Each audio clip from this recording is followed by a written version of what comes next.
नमस्कार दोस्तों, good morning, सुप्रभात।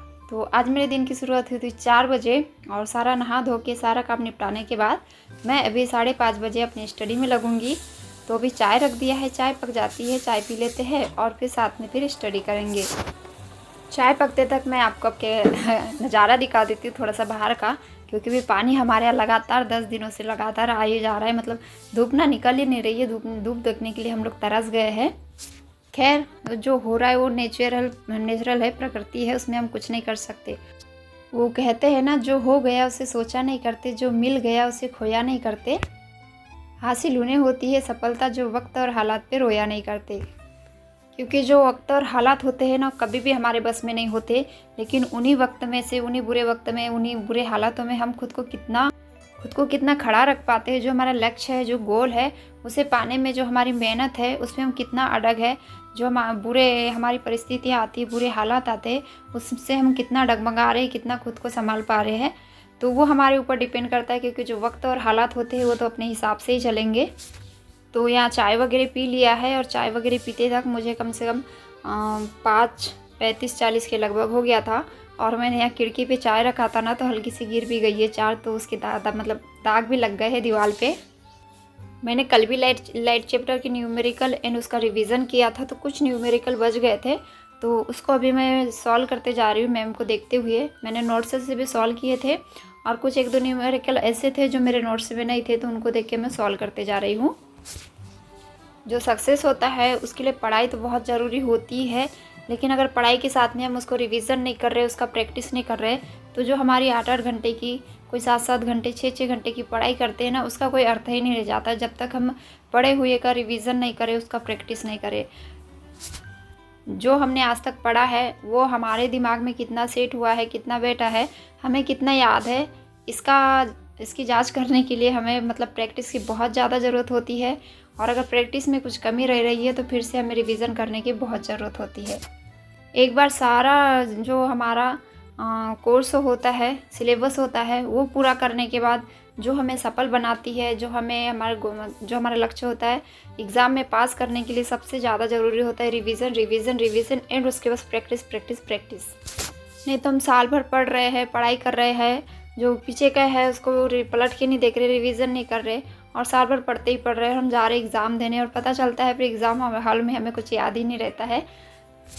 तो वही होता है, रिवीजन करना बहुत ज़रूरी होता है। रिवीजन करने का सबसे बेस्ट तरीका होता है एकदम फास्ट रीडिंग मतलब फास्ट रीडिंग हो और उसके बाद अपनी फिर से प्रैक्टिस में लग जाए। और जो हमारी प्रैक्टिस होती है उसमें हमारा लेवल पता चलता है, कितना हमारा कॉन्सेप्ट क्लियर है और कितना नहीं है करके। तो यहाँ मैंने लगभग 1 घंटे की पढ़ाई अपनी सुबह ख़त्म कर ली है। फर्स्ट स्टडी स्लॉट मेरा ख़त्म हो गया है।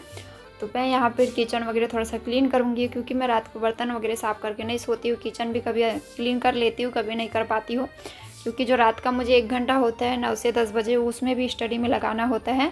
अगर मैं बर्तन वगैरह साफ़ करने लगूँगी, किचन क्लीन साफ़ करने लगूँगी, तो फिर ना मेरे पास रात में समय नहीं बचेगा। तो इसीलिए मैं बर्तन तो अक्सर दिन में ही साफ़ करती हूँ, लेकिन किचन जो गैस वगैरह होता है वो कभी रात में कर लेती हूँ, कभी दिन में कर लेती हूँ। तो इसका कोई फिक्स टाइम नहीं है कि रात में ही करूँगी या दिन में ही करूँगी करके। जैसा टाइम मिलता है, जिस हिसाब से टाइम मैनेज होता है, उस हिसाब से कर लेती हूँ। तो यहाँ गैस वगैरह क्लीन हो चुकी है। यहाँ ना मैं कुकर पे रख देती हूँ तुअल, जो सूखी तुअल होती है वो, उसको पकने रखूँगी और उसी की सब्ज़ी बनाऊँगी। और आज दिन है संडे, तो जो मेरा संडे का पूरा स्टडी रूटीन है, फुल डे स्टडी रूटीन आप लोगों से शेयर करूँगी। आई होप आप लोगों को पसंद आएगा। तो यहाँ मेरा खाना भी बन चुका है, सब्ज़ी भी बन चुकी है, बस इसमें धनिया मसाला डालने का है। और मतलब आज ना मैं रोटी नहीं बनाऊँगी, क्योंकि संडे के दिन सोचती हूँ मैं जितना टाइम बच जाए, जितना टाइम कंज्यूम हो सके मुझसे उतना करूँ, क्योंकि रोटी बनाने में मुझे बहुत टाइम लग जाता है। खाना वगैरह बनाने के बाद काफ़ी सारे कपड़े हैं, बच्चों की स्कूल ड्रेस वगैरह है, आज धोना है। तो और देखिए मौसम ना, मतलब बरसात में मौसम तो काफ़ी अच्छा लगता है, एकदम सुहाना सुहाना सा। लेकिन अगर कभी कभी खिली खिली धूप भी निकल जाए ना, तो उससे बहुत अच्छा लगता है। लेकिन अभी धूप 10 दिनों से निकल ही नहीं रही है बिल्कुल भी। मतलब लगातार बारिश हो रही है हर दिन, एक भी दिन ऐसा नहीं छूटा है कि बारिश ना हुई हो। और आज संडे था ना, तो मेरे आज काम इतने जल्दी निपट गए, मुझे समझ ही नहीं आ रहा था कि इतनी जल्दी काम मेरे कैसे निपट सकते हैं करके, क्योंकि रोज़ उस टाइम पे मेरे काम होते ही नहीं है। और मैं भी आज काम करने में लगभग 6:45 बजे ही लगी थी काम करने में। तो मेरे काम मतलब 9 बजे तक जो घर के काम होते हैं 9 साढ़े 9 बजे तक पूरे फिनिश हो चुके थे। उसके बाद वीडियो वगैरह एडिट करना था। वीडियो एडिट करने में मुझे मिनिमम कम से कम पौन 1 घंटा लग जाता है। सारा मतलब वीडियो एडिट करना, पोस्ट करना, थंबनेल वगैरह बनाना, इन सब में। तो यहाँ सारी प्रोसेस होते तक मुझे अभी कम से कम 11:30 बज चुका है। तो 11:30 बजे से फिर से मैं अपनी स्टडी में लग रही हूँ। और सुबह मैंने जो एक लेक्चर देखा था बायोलॉजी का, उसमें थोड़ा सा लेक्चर बच गया था। न्यूमेरिकल सॉल्व करने के बाद मैंने लेक्चर स्टार्ट किया था, तो वो लेक्चर ना इनकम्प्लीट ही था।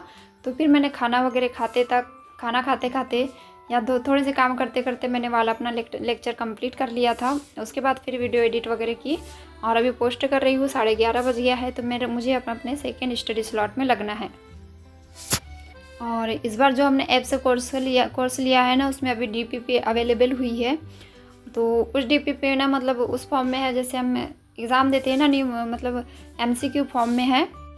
टेस्ट के जैसे है, जैसे किसी DPP में 15 MCQ है, किसी में 20, किसी में 25। तो मैंने मोशन के एंड लाइट चैप्टर के जो यूट्यूब की प्रैक्टिस तो की थी, लेकिन जो यहाँ वो दिया है DPP वगैरह वो सॉल्व नहीं की थी। तो अभी मैं उसकी DPP वगैरह सॉल्व करूँगी, मोशन चैप्टर के एंड लाइट चैप्टर के। और आज संडे है तो बच्चे भी घर में ही हैं। मेरे 2 बच्चे, पड़ोस के 2 बच्चे, वो भी हमारे घर में ही रहते हैं अभी, मतलब बच्चों के साथ में खेलने के लिए। तो उनको भी संभालना है साथ में, और साथ में पढ़ाई भी करना है। तो ये है मेरे DPP का जो मुझे जितना मार्क्स मिला है 20 में 70।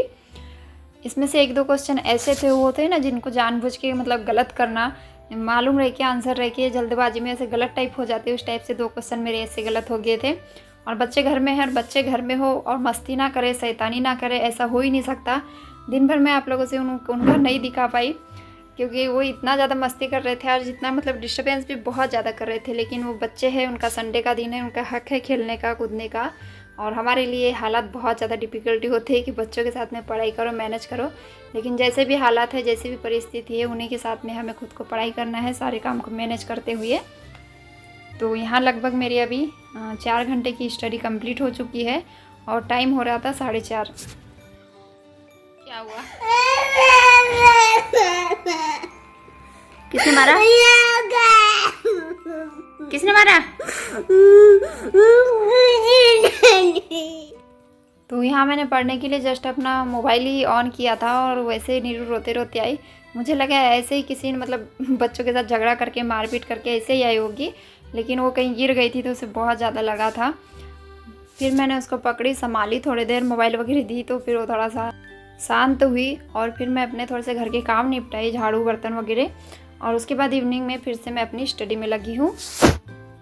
मतलब ना एक हाउसवाइफ के लिए बच्चों को संभालना, घर संभालना बहुत ज़्यादा डिफ़िकल्ट होता है। साथ में मतलब खुद के माइंड को इतना कन्वर्ट करके रखना कि हमें पढ़ाई करना और सारी चीज़ें मतलब एकदम माइंड में परफेक्टली। एक बार वीडियो देखने से तो मेरे माइंड में बिल्कुल भी कुछ नहीं जाता है जब तक उसका रिवीजन 2-3 बार नहीं करूँ, क्योंकि जो मेरा माइंड है ना एक जगह बिल्कुल भी फिक्स नहीं होता है, कहीं ना कहीं डाइवर्ट होते ही रहता है, कभी बच्चों के पीछे, काम के पीछे।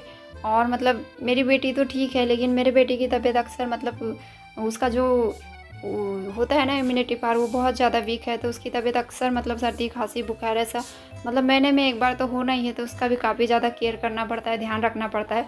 और इन सब चीज़ों के बीच में फिर मुझे अपनी पढ़ाई भी मैनेज करनी पड़ती है। तो यहाँ भी मैं शाम का खाना बना रही हूँ, डिनर। और सब्जी में बन रही है करेले आलू की सब्जी। और ये मतलब मार्केट वाले हैं, लेकिन मुझे करेले कोई भी हो बहुत पसंद है। जो घर की करेली निकलती है ना सीजन में, वाली करेलियाँ तो बहुत ज़्यादा टेस्टी लगती है। कभी कभी ना ऐसे हालात और परिस्थितियाँ आ जाती है कि बस मतलब मन करता है सब कुछ छोड़ दे और जैसा चल रहा है वैसा चलने दे। मेरे पास भी ऐसी कई सारी परिस्थितियाँ, कई सारी हालात है, लेकिन वक्त और हालात पे मैं ऐसे ही रोती रहूँगी तो जो मेरा सपना है, जो मैं अपने लाइफ में सोचा है, कभी पूरा नहीं कर पाऊँगी। तो मैं कोशिश यही करती हूँ जैसा वक्त है, जैसे हालात है, उन्हीं हालातों में खुद को मैं खड़ा कर पाऊँ, खुद को मोटिवेट रखूँ और अपनी स्टडी कंटिन्यू रखूँ। और जो मेरा सपना है, गोल है, उसको मैं अचीव कर पाऊँ। तो यहाँ शाम को खाना वगैरह खाने के बाद रात में अभी मेरी हुई है लगभग 5 घंटे की पढ़ाई, और मुझे 1 घंटा भी पढ़ाई करना है। उसके बाद लगभग 10 बजे तक मैं सो जाती हूँ। तो ये जो पुराना वाला मोबाइल है ना, अभी तो चल रहा था, लेकिन आज जो सुबह, आज मंडे है, जो मैं वीडियो एडिट कर रही हूँ, वॉइस ओवर करूँगी और पोस्ट करूँगी तो, लेकिन आज इसका डिस्प्ले पूरा गायब हो चुका है, कुछ भी दिखाई नहीं दे रहा है। मैंने सुबह के टाइम उसमें ऐसे ही टाइमर लगाया था और उसके बाद से उसका डिस्प्ले पूरा गायब हो चुका है। खैर जैसा है सो है, मैंने दूसरा मोबाइल रख लिया है, लेकिन वीडियो वगैरह शूट करने के लिए मुझे और एक मोबाइल की ज़रूरत थी, लेकिन वो नहीं हो पाएगा। अब जैसी परिस्थिति जैसे हालात है, मैं सोचती हूँ उन्हीं हालातों में अपना काम करूँ और उन हालातों पे रोने की बजाय आने वाले हालातों को सुधारने की कोशिश करूँ। तो यहीं तक था मेरा आज का वीडियो। मैंने रात तक लगभग 6 घंटे की अपनी स्टडी कर ली थी। आई होप आप लोगों को वीडियो पसंद आएगा। वीडियो पसंद आएगा तो वीडियो को लाइक शेयर एंड चैनल पे नए हैं तो चैनल को ज़रूर सब्सक्राइब कीजिएगा। Bye bye, take care.